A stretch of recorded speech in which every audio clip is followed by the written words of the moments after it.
we're here to talk about Alice and the Upper East Side and the relationship between them, I suppose, where she comes from and where we are. And apropos of that, we'll maybe speak a little bit about your piece about the idea of the Upper East Side, and also your piece about the history of the apartment, which seems relevant as well to this discussion, and a lot of the resistance to apartment living that took place on the Upper East Side. Let's begin with your response to Alice. And her. Well, I think Alice raises a lot of questions, some of them quite a bit larger than the idea of the Upper East Side. Art, morality, the law of the jungle. But oh well.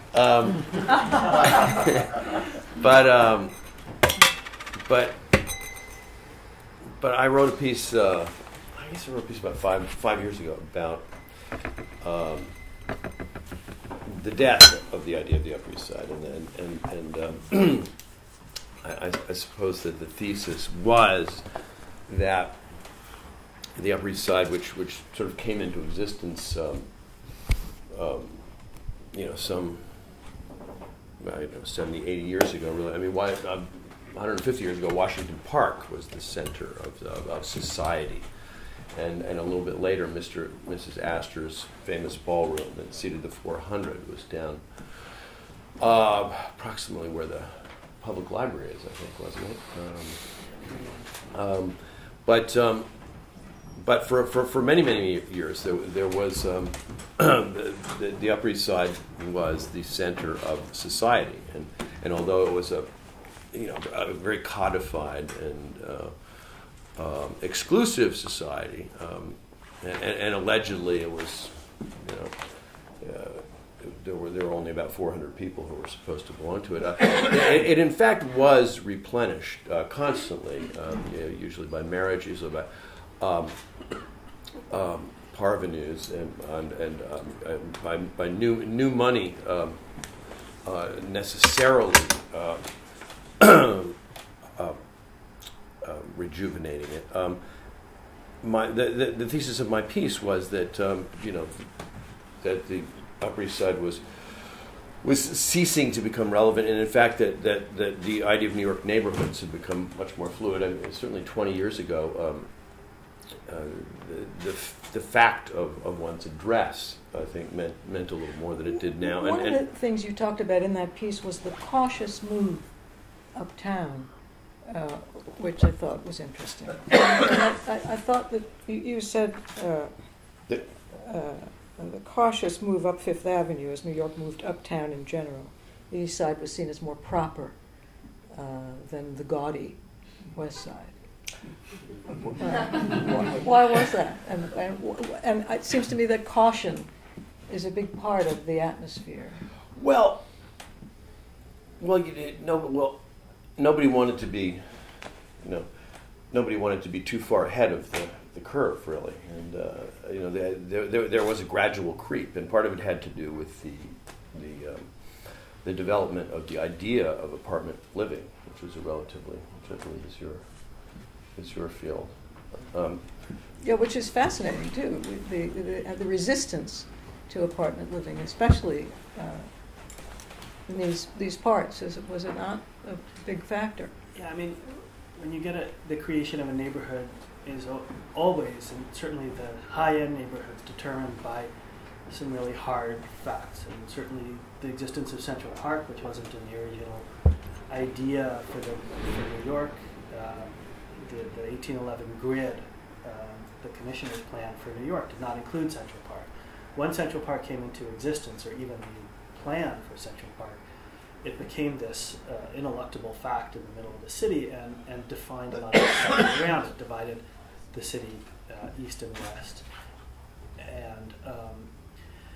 And part of that difference between the east side and the west side, if we're talking around the turn of the 20th century, was that, for instance, this is one thing, but essentially Jews were not really welcome on the east side, Jewish architects were not welcome on the east side, and so they built Central Park West.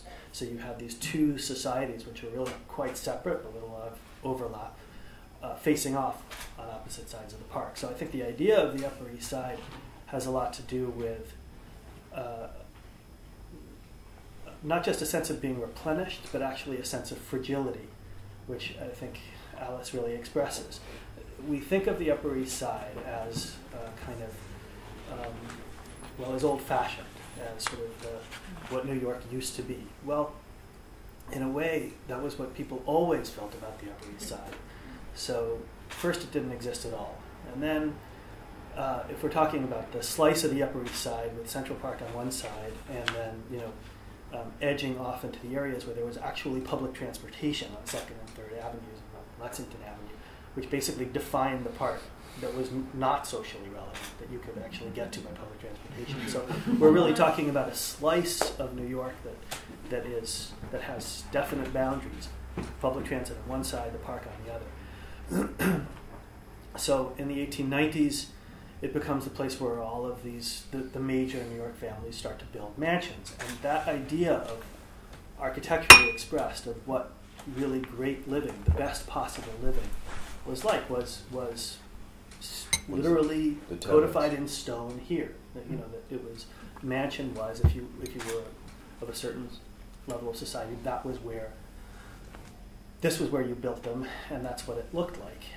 And that period really only lasted for maybe 20 years. And one of the things you didn't do was share the same floor with anyone. Yeah, at the time that these mansions were being built was also the time when they were untenable. I mean, they were simply not affordable even for the people who were building them. And so, and you have these pressures on real estate values. And then you also have the pressures of modernization of technology. So the costs of electricity, of plumbing, of elevators, and so on had to be shared. They were simply too expensive for even the richest to be able to build on their own. So, all of these financial pressures were the things that went into the creation of apartment buildings. And the biggest challenge in the sort of verticalization of New York residentially was the idea of being able to get respectable people, the bourgeoisie, and in fact the richest people, to accept the idea that families, strangers, would share walls or live stacked on top of each other. This was completely anathema to members of that society. So they were building the mansions. Even as they were building the mansions, the apartment building was coming into being, and it wasn't long before those two things collided, and Fifth Avenue, basically all the mansions started getting torn down and replaced with apartment buildings. And then you got a new establishment of status, which was the hyper-luxurious apartment building. That period also only lasted 15 years, basically, from 1916, which was the first, to the crash, and then nothing. But at each stage, by the time you're getting apartment buildings in 1916, that's already the death of the Upper East Side, because all the mansions are gone. Then the crash comes, you can't build anymore, really, so that's another death of the Upper East Side. When construction starts again after World War II, there's a third death, because at that point the buildings are of such inferior quality compared to the buildings that are already there, that Louis Mumford, the architecture critic, wrote a piece in which he complained of the plight of the prosperous. And he said that the really wealthy were an underprivileged class because they were living in uninhabitable buildings. The New York City Housing Authority was pulling up all these great buildings for the poor, for low-income residents, but look at what the rich are doing. It's terrible. And so people have always complained that that the people who live here, right here, like Alice, are dinosaurs. Well, that's always been true. That's very interesting about the constant deaths, and of course you put the nail in the coffin with your piece a few years ago. The complete death of not only the Upper East Side, but the idea of the Upper East Side. And when I walked here tonight in the lovely crisp air, a few blocks up Madison and then over to Fifth, it's still, something's alive. No. It's still what's still alive? Well, the Upper East Side still does stand for a lot of things, and it's still I think to some extent it's aspirational there, but I think one of the points of my piece was that suddenly even for people who worked on Wall Street, even for people who aspired to society, that the Soho loft, the village townhouse, had become the new desiderata, as opposed to the Park Avenue, the Park Avenue apartments that were built in the 20s. For many, many years, this was the pinnacle of New York aspiration, was to live between, in the 60s to the 80s on Park Avenue in a pre-war building, to make it past the gatekeepers, the co-op boards, to get admission to certain benefit committees, to certain boards, the board of the Met, perhaps the highest board, and there came a point where it seems to me where people with money and ambition didn't necessarily care so much about that anymore. When suddenly, when suddenly it was more cool to live in a giant loft where you could hang huge contemporary paintings, or to live in a village townhouse, and suddenly.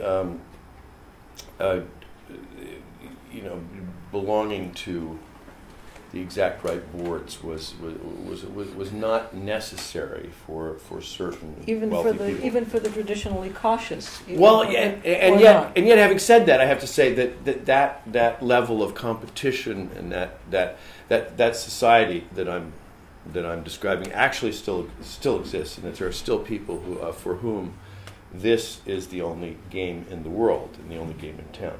So I pulled out the quote where you said that the grand apartment buildings on 5th and Park redefined the concept of the good life. The broad avenues in the east side with the doorman buildings was like a gated community with Central Park as its backyard.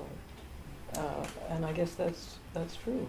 Yeah, and you were just talking about the west side. One of the things I was visualizing, even though we can't really see it here, is it's interesting that the skyline from this, the skyline of the west side is really quite interesting and almost garish, and there's lots of towers and spires and pinnacles, whereas if you're over there looking this way, it's very, it's kind of boring. I mean, the buildings along Fifth Avenue are all really conservative, wouldn't you say?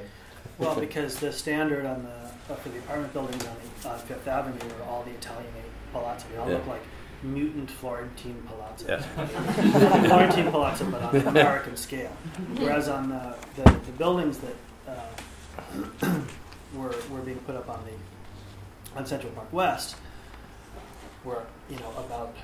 I mean, you look at the Beresford. The Beresford was a way of creating in the United States the best possible life for Jews anywhere in the world. And that had to be demonstrated at the time when that was, an extremely urgent thing. And to show that, to broadcast to the world that this was, a kind of beacon, and it was a different kind of beacon. So if this was about, sort of being somewhat insular, I think the West Side had a different message. But I was thinking about how Alice, if I understand her as a character correctly, she's very caught up in the difficulty of reconciling graciousness and the graciousness of one's own life, trying to be civilized with the distasteful aspects of modernity. And she puts it, she talks about the violent aspects. But I think it really, that argument was behind the furious arguments that raged in the late 70s over the landmarking of the Upper East Side as a historic district. Because really, it was the largest historic district at that point. The landmarks law was from 1965. So there was a, certain amount of history there by then. But we're talking about the largest area in New York, and also the one area that had always had very high real estate values. The other historic districts, Brooklyn Heights, the village were areas that were in flux. But here, real estate values were high. So on the one hand, there was this pressure of, the land here is incredibly valuable. If you turn it into a historic district, that's a lot of money you're taking off the table because we can't build high rises. On the other hand, landmarking it was a way of protecting against predatory real estate speculation in the form of high-rise buildings. So I think that a lot of that argument of preserving the past versus the kind of evolution of the city in whatever direction it had to take was there in that fight and took sort of concrete form. And indeed, about a year before I wrote this piece, which I think was 2006, both Tribeca zip codes became the real estate value. The real estate values exceeded, and the median sales and so on exceeded 10021 for the first time, and have ever since, pretty much, as well as the West Village. I mean, suddenly the Upper East Side isn't the most expensive neighborhood. The 121 zip code is not the ultimate real estate destination. But I think an interesting hairpin on that is on East 77th, the art collector Adam Linden wanted to build a house, and he bought a plot of land. It was a 19th century Beaux-Arts carriage house, and his idea was to tear it down. It was completely uninhabitable, and build a house designed by the African-born, London-based architect David Adjaye, and sort of very rough house full of, made of actually black concrete that looks a lot like the material that the artwork downstairs is made of. And he was stymied by the landmarks process because the neighbors complained, and the landmarks commission upheld their complaint that the facade, even though the building was not structurally could not be saved, but the facade had to be retained, and any new addition had to be invisible from the street. So the solution was to build a completely new, modern house full of art, including some very overscale art, back from this facade. And so you get some, if you go behind the facade of the carriage house, you see, art a lot like that that has a lot of disturbing imagery and violent imagery and abstraction, and then these materials which are very much in the house, which are corrugated metal and rough block concrete and steel and these really tough materials, which are all part of the.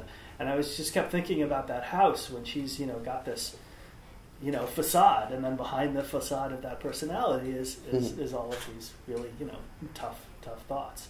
And Adam Linden could have built his house anywhere he wanted. If he wanted to build a new house somewhere else, but he chose East 77th Street, where he knew he was going to have a landmarks fight, and yet this is where he wanted to be. Yeah, but I think a lot of people like Adam Lindemann have sort of said the hell with it, and particularly with regard to the sort of the co-op board situation. A lot, I think it's part of the sort of rise of celebrity culture is that basically movie stars can't get into co-ops, and everybody wants to be a movie star or live like them, and movie stars are buying townhouses and lofts, and they're not even bothering with the co-op boards, and I think that a lot of people in Lindemann's situation have said the hell with it, including some of the museums. That's a good point. And they're moving downtown. Yeah, that what's so happening. So there is a dispersal of the elite, which 30 years ago, 20 years ago would have been kind of unthinkable for certain people. Do you think? I think it's the schools. The schools are to some extent holding the idea of the Upper East Side together, because it's a little hard to it's a little harder to educate kids at a top private school when you live downtown or in Williamsburg. But you know, I really think it's but it also you know, seems most people don't do what Lindemann did. Yeah. You know, they just say the hell with the Upper East Side. Yeah, and what the Whitney's doing is, Yeah, and the Whitney. is interesting. But it also seems somewhere in the heart of New York is this kind of tension between moving forward and being frozen all the time. I think that's the story. And I think that's also to some degree it feels as if the Upper East Side may have become frozen during some period, and as you referred to it at one point as a aversion to novelty, and I think New Yorkers are so ambitious and are so competitive and crave novelty. Isn't that part of it? I think New York, as a city as a whole, has a real, has very conflicted feelings, if you can talk about a city having feelings. But, you know, we think of ourselves in New York as a very fast-moving, forward-moving, quickly developing, forgetful city. But, and it was in part in reaction to that the landmarks law came into being after Penn Station was torn down. But the fact is that we have a lot of New York City is landmarked, and you really can't build anything in New York without a fight, because somebody is always objecting to a change. So, and the other thing is that we're not really growing very much. I mean, you know, the population is inching upward, but not at a tremendous rate. Not when you compare. I mean, the projections that were made in 2007 were that by 2030, New York would have added another 1 million people. I was talking to an urbanist from Mumbai who laughed at that. He was like, 1 million people? That was like since I called my family last week. You know, so the reality is that New York is an old city, and that it runs the risk, and I think we're very conscious of that, of becoming Paris, which there are worse fates. But the thing is that, you know, Paris has stopped, in the core of Paris has stopped developing, stopped changing, and it has become kind of a cultural frozen zone. And New York is always worried about that, I think. So every development that there is also countered by fear that it's all running away, and every protection, every landmarks protection, every preservation movement is countered by a complementary fear that we're just going to get stuck in a rut. And I think those two things are always playing off against each other, and it's what makes New York interesting. And Alice too, maybe a bit. Yeah, I mean, these conflicts between, you know, pushing forward, recognizing that the kind of pornography of life, and then making sure you have the right tea. We're almost at the point of opening things up. If there's anyone who wants to address a question to Justin or Jay or me, or open up a new topic of conversation. I just wanted to ask, when you were talking about how wealthy people on the Upper East Side were living above their means, or building above their means, why was that happening? Like, what was, like, were plans made and then the cost of things was accelerating as things were being built, or I don't know? Well, when you're talking about residential architecture, it's almost always, but especially then, about status. And you were dealing at the turn of the 20th century with a place where, in fact, status was a very fluid thing in America. And that meant that if you had it, you really needed to protect it, because somebody was always going to be coming along to erode it. And status was best protected by building, because if you had a building, they couldn't take that away. They could, but it would take a little while. And so building a mansion was an absolute necessity for people of a certain status. And that was the threat of the apartment building, was that it would equalize status, that you no longer could show what your family had accomplished or what you had achieved or how much money you had accumulated, because if you lived in an apartment building, then status was effectively socialized. You know, you had to share the status that the building projected with everybody else in the building.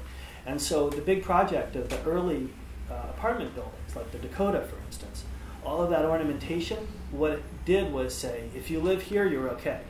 You may not have your own mansion, but this is the best way to live. And the big change in New York living meant convincing people who were absolutely fixated on status that it was permissible and desirable to live in an apartment building, which until then was basically, that's where tenements, that's where immigrants lived, stacked on top of each other. So that was a whole cultural shift that had to happen very quickly to catch up with the financial realities. In House of Mirth, Edith Wharton's novel, so she writes that in 1920, but it's set around 1880. Yeah. So she's covering that whole period of sort of the establishment of the apartment. And you can track the decline in status of the heroine, Lily Bart, through real estate. So she starts off in a house of a relative near Washington Square, somewhere, it's not said, but it's on Fifth Avenue, lower Fifth Avenue. And she gradually, she lives in a residential hotel like the Ansonia. She shares a flat with a girlfriend. She winds up in a boarding house. Well, that encapsulates basically the status fears of well-to-do New Yorkers expressed through real estate perfectly. I mean, it was exactly what they were afraid of. And the idea that even if you built a house, even if you had a house, excuse me, you could slip down that slope of status meant that you really had to make it concrete as much as you can. And that doesn't change, I think, until after World War II, where basically at that point even the wealthy wanted to live in something that looked like public housing, even if it wasn't. So it may have been expensive, like Manhattan House on the East 60s. It was expensive real estate, but the plain white brick, you really couldn't look at it and say, see, this is where the wealthy live. Anyone else? I have a question for Jay. I'm curious, Jay, when you were writing Bright Lights, Big City in the 80s, how much did the Alices of the City come to bear on you as a writer, and how much power did they exert, or status? Well, I was, I was a downtown guy, and New York was more tribal then, I think, certainly than it is now. And in fact, there's a joke in there's a character in Bright Lights, Big City who refuses. He's an Upper East Sider. He could have been like Alice's nephew or something, and he refuses to come below 14th Street because he says he doesn't have a low-life visa. And I think that when I wrote that book, he's sort of smart-ass preppy guy, but he's the kind of guy who would have gone to Buckley or St. Bernard's and to Harvard or Brown, and who would belong to the Brook Club and so on. And I think that in that era, those boundaries were extremely well defined. And there was less fluidity. You're unlikely to see a stockbroker with a family living down in the West Village, or let alone the East Village. God forbid. I mean, the East Village was really beyond the pale, and so for me, and I didn't really have any opportunity to encounter characters like Alice until I published the book, and the book was very successful, and I actually started getting invited uptown by people who were patronizing me as an artist, I guess. And I was suddenly doors were open, and some of those doors led up here, and I was actually fascinated to then come up here as an anthropologist, and I ended up becoming sort of a bit of I became amphibious in the sense that I could, I was moving between the two worlds, and at that time there were still people like Pat Buckley and of course, Brooke Astor was still around, and I was fascinated by these people, and I was, kind of really intrigued just to be in the same room. Well, I've always lived on the west side, and so I'm a stranger here myself, and it's true. I used to feel like I needed a passport to cross Central Park. I don't know whether I've changed. So you're a West Sider now, right? Yeah. But do you feel like the divisions are still, the boundaries are still pretty rigid, or are they more porous? Well, I think the west side has changed a lot more than the east side has. But the west side doesn't have that investment in, the west side's all part of you.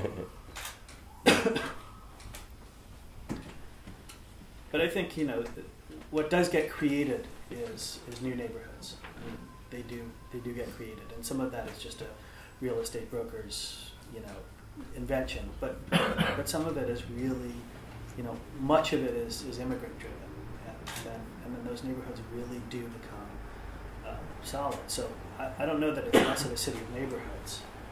I don't agree with that, but it's just that the boundaries are elsewhere. Well, I feel that that a lot of neighborhoods are not as rigidly circumscribed and homogeneous as they used to be. I mean, Little Italy has virtually disappeared. In my neighborhood, the village, I mean, as I say, the idea of encountering somebody in a three-piece suit with a briefcase in my neighborhood would have been unthinkable some years ago, and now there's quite a few. It's funny because in contemporary music, it used to be, the jargon was there was uptown music and there was downtown music. That actually meant something. Yeah. And it literally described two worlds, and they really hardly ever interacted. And that certainly is gone. Yeah. That doesn't exist. And what about, you talked about the Brooke Astors and so on, and how fascinated you were. What about the lineage? Is it over? Is that era over? Do you think it will continue? Well, it's interesting. That was one of my contentions in the article, was that people have been saying since people like Pat Buckley and Brooke Astor died that there weren't any up and coming grand dames, or that somehow the social women who had replaced them somehow didn't have the majesty and the authority of these figures, and it's a big debate. And there in fact are women very close to us in this neighborhood who are, I think, would like to vie for those positions. Sure they would. And I know a few of them. How do you know but one? Well, you have to be acknowledged, I guess, as the leader, or as one of the as one of the grand dames. Well, that's the question. Do those forms of acknowledgement still exist? But I think there are enough people. I think there are enough. The culture that Alice is part of, I think, survives, and I do think it replenishes itself. So, I mean, I was being polemical, obviously, in my piece, but the world that Alice and those other social ladies created, it does still exist, and whether or not there's any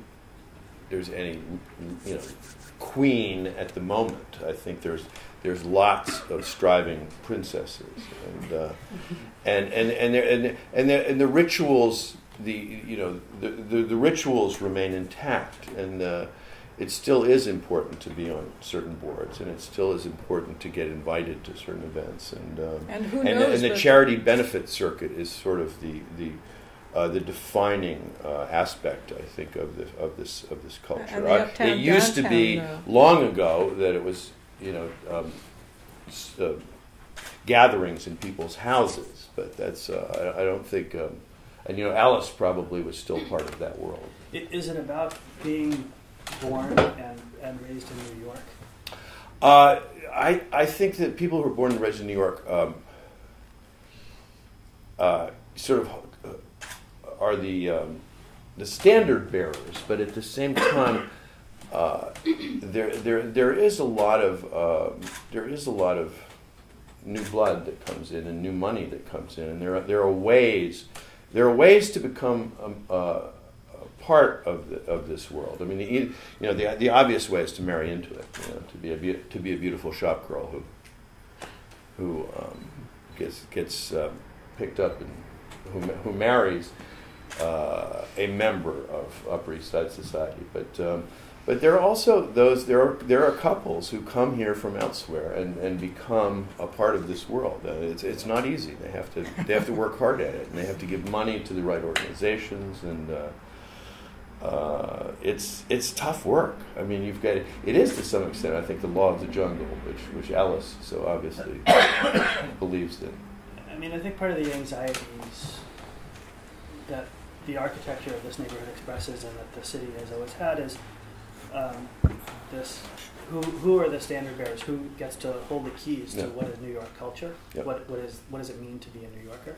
And since this has always been a place of immense influx of people from outside, that becomes all the more important. Yeah. So you get these old families, but of course many of the mansions were built by immigrants, and so there's this, and also what it expresses, what this neighborhood expresses, is that a certain cultural insecurity, because as I was saying before, in order to, where do you get this aesthetic standards for the buildings of this neighborhood? Well, from Florence. And what was the first, standard for what first made it acceptable, the idea of living in apartments? The fact that the French did it in Paris. In fact, the first apartments were called Parisian flats. So the sense of getting New York culture from, and of course, Edith Wharton spent most of her life abroad. So the idea of New York's genuine, authentic culture being imported from overseas, I think you see that in that place. It's also interesting that I have observed that some of the fiercest guardians and some of the biggest snobs are those people who came from outside. My wife's afraid I'm going to start naming names at a moment, but Please do. Some of the, but some of the real guardians of this culture are people who came, grew up next to a gas station in Oklahoma, and they are extremely conscious, having made their way in, about the perimeter and the borders that define their world, and they're pretty fierce about who gets admitted. It's been a pleasure to speak with you, and you. Thank you. Thank you. All of you. Thank you for indulging us.